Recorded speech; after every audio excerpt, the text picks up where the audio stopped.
પછી ગાંધીનગરમાં યોજાયેલા કોન્સર્ટમાં દિલજીત દોસાંજે તેલંગાણા સરકાર પર કટાક્ષ કર્યા હતા. તેણે કોન્સર્ટમાં કહ્યું હતું કે આજે એક પણ દારૂનું ગીત નહીં ગાવ, કારણ કે ગુજરાત ડ્રાય સ્ટેટ છે.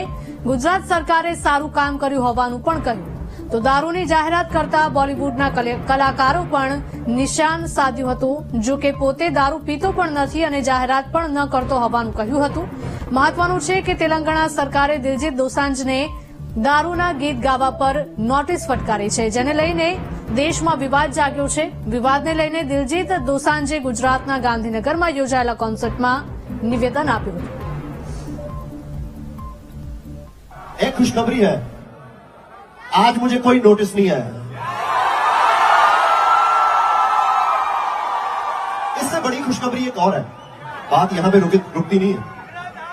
इससे बड़ी खुशखबरी और है, आज भी मैं कोई गाना शराब पे नहीं गाऊंगा.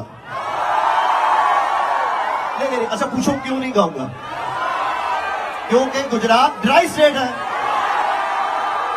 अच्छा, मैंने डिवोशनल गाने जो हैं वो दर्जनों से ज्यादा गाए हैं. पिछले 10 दिन में मैंने 2 गाने डिवोशनल निकाले हैं, एक शिव बाबा पे और एक गुरु नानक बाबा जी पे. लेकिन उसकी बात कोई नहीं कर रहा. हर बंदा टीवी पे बैठ के पटियाला पैक की बात कर रहा है. लेकिन बॉलीवुड के जो कलाकार हैं वो शराब की एडवर्टाइजमेंट करते हैं. दिलजीत दोसांझ एडवर्टाइजमेंट नहीं करता.